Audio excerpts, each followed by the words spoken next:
If you find a spider in your bathroom, what do? Do you A, use a glass and a piece of paper to pick it up and put it out of the window? Do you B, shout to your other half to deal with it? Or C, do you run screaming out the door?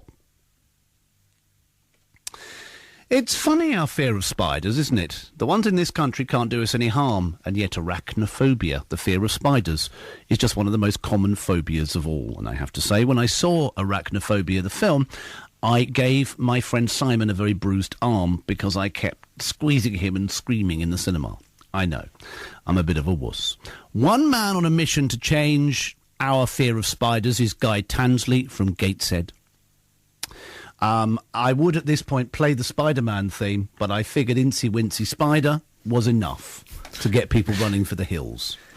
Anyway, Guy Tansley here runs insect workshops, and you've never seen me skitter across a studio away from the other desk that is to the right of me. So Guy runs an insect workshop, including sessions to help us overcome our fear of eight-legged friends. He's busy at the moment running events for children, but he's found time to so kindly bring a couple of rather horrible spiders into the studio. And I can tell you, people of the North East don't come anywhere near Barrack Road at the moment until he's gone. There's a thing to my right elbow which I cannot bring myself to go anywhere near in a glass case, which is the size of a dinner plate. It's horrible. It's just horrible. Guy, what is that? Hello. Well, we have two spiders today for you to gaze upon, and in wonderment, we have the biggest one, which is the Goliath bird-eating tarantula from South America. Really? So that would eat a bird? Yeah, well, very rarely. Hello. It's not moving. Is it dead? No, they're very, very lazy animals. Are they? Yeah. It's an animal? Yes. It's an insect? It's an arachnid, yes. Oh, is it? Okay. And above that is the very much smaller and very much more friendly, the Mexican red-knee tarantula. Oh, that's friendly, is it? Yeah, there's different temperaments between the species. Some are more defensive than others. So the ones we use in the workshops is the red knee, which is the most calm and docile species to use. So I could put that in my hand? Yes. And that's what you try and do to people, is it? Well, the workshops, the arachnophobia workshops, deal with mainly British spiders. Because there's no point in really curing your fear of tarantulas, because you're not going to be panicking in your own home seeing tarantulas on the floor, whereas you will do with British spiders.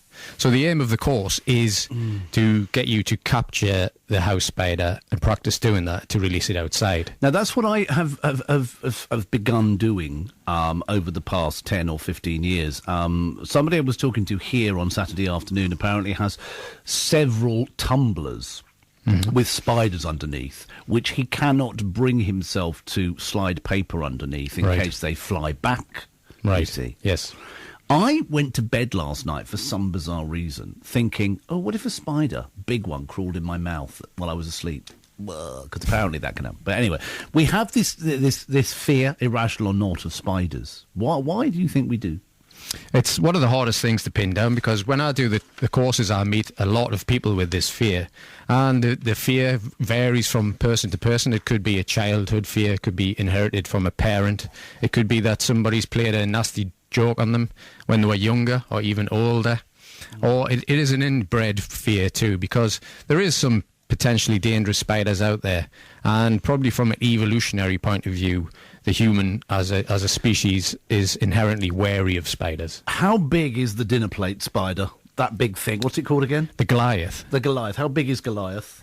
The Goliath is not fully grown yet. I would say she is about 9 inches across when fully spread out. And she's got this huge bulbous end to her. Yeah, the abdomen, yeah, it's pretty big. The reason we don't use spiders such as the Goliath is because it is covered in very itching hairs called urticating hairs. These are the South and North Americans' tarantula's first line of defense. They will kick these hairs from the abdomen, and these hairs, if you look at them under the microscope, they are heavily barbed and are designed to embed in the skin and the nose of the eyes of a predator.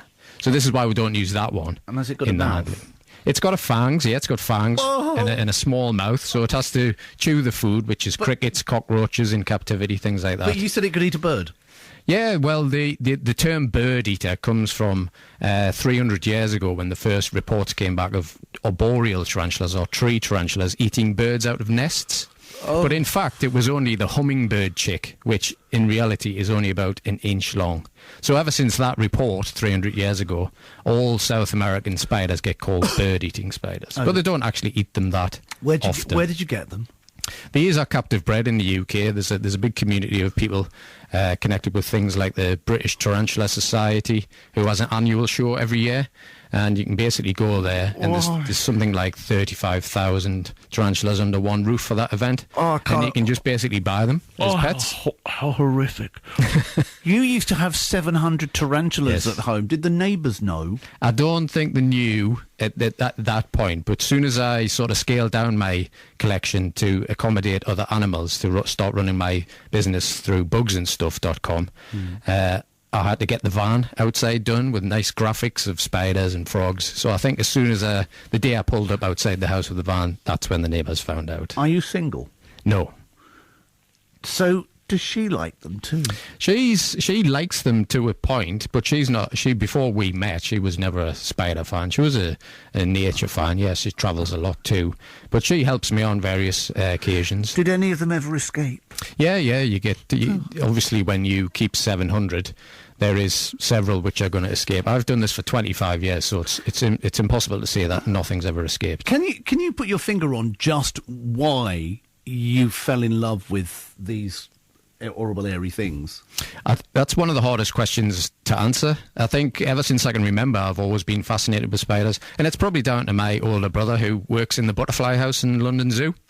So basically he is 5 years older than me, and he sort of spends his days surrounded by flowers and gorgeous butterflies and moths, whereas I sort of always say I went to the dark side and went to spiders.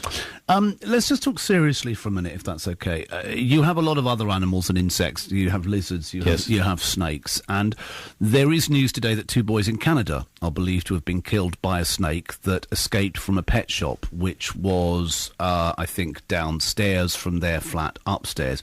Are some of these things really the right kind of animals to be kept anywhere out of their usual habitat? There is huge differences in restrictions across the world. In Europe and America, to own a venomous animal or a dangerous animal, you would have to have a dangerous wild animal licence in the UK. So all the stuff which I use in the workshops, the tarantulas are venomous, not poisonous, and of course the snakes I use are venomous, non-venomous too. The python which I use. Oh, it's moved. All right. So it moved. I'm sorry, it moved. Oh, yeah, that's a rare thing. You rarely see them move. Oh, it moved, everybody. Oh, God, I need to compose myself. A recent survey. BBC Newcastle Radio for the North East. I am an uncomfortable Jonathan Miles. Guy Tansley runs Bugs and Stuff, runs insect workshops and sessions for people to get over their fear of spiders. It's got one at Kirkley Hall coming up. Now, I just went, and played a record because I saw this.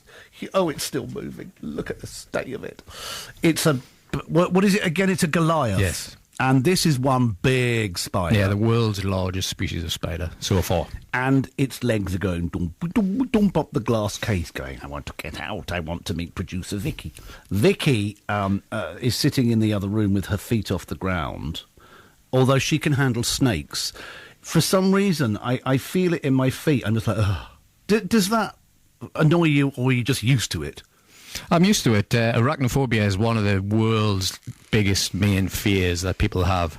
And you can't get annoyed by it. I mean, the whole idea behind the course is to get people on board and make them feel as comfortable as possible. And by being annoyed by it, it's just the complete opposite of what I'm trying to achieve. I suppose the thing about spiders is, if you could, and this is ridiculous because I'm not Dr. Dolittle, if I could sit down and I saw one on the floor and go, hi, and it just went, hi, just going to find me mate, I'm not interested in you, you'd go, okay, fine, skitter off then. Yes. You know what I mean? But they're unpredictable. You think, is it going to fly? Is it going to fall into my mouth as I go to sleep? Well, the whole idea, again, for the courses is you don't really, the courses last about 4 hours with a hypnotherapist. hypnotherapist. So there's a combination of different methods we use. We talk about it in a safe environment.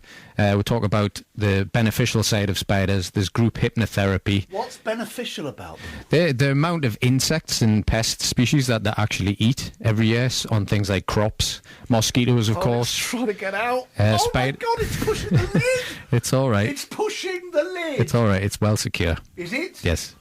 They didn't do a health and safety form. Oh, what's your success? No! Look, it's crawling up the There's lid. nothing to be scared of. Oh, stop it. Oh, it's just horrific. Oh, ladies and gentlemen of the Northeast, you'll be sitting there with your feet off the ground. Please don't turn off. Something nice is coming soon. Arachnophobia is extremely common. I mean, UK spiders aren't tending to be... Oh, it is trying to get out. They're not harmful, UK spiders, are they? No, on the general they're not. Unless you're allergic to things like venom in bees, and then you could potentially have a bad reaction to the venom bite, especially of this new species which has been in England for many years but is progressing further north, called the false widow. What's that? It's a small sort of net sort of spinning spider which lives around doorways and sheds and things like that, and that has been held responsible for more bites in recent years. Oh my God. But generally speaking, tarantulas will give you a nasty bite but will not kill you. The tarantula is sitting there on top of this larger glass case, everybody, right? And the Goliath spider, all its legs are going, well, I'm not going to say 10 to the dozen, right, but they're trying to crawl up this thing. And it's got one leg over the lip of the glass thing, and the top of the glass case is just, like, marginally open, and it just had 3 legs through the little hole. That's all right. It's now slid back down the glass. Yeah, it's not the best climber, that one. It's not what? Not the best climbing type of species, because there's several types. There's ones which live deep underground, ones like this one which live on the surface of the ground, and ones which live in the trees. Are there flying spiders? No.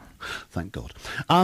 You've travelled the world to seek out spiders, I think. Where have you been? What's the most interesting thing you've found? I have been quite a few places. I've been to Cambodia, where they actually eat tarantulas on a regular basis. Oh, that's revolting. So we did some research there on how sustainable that process was. We also went last year to Suriname in South America and actually tracked down the Goliath in the wild.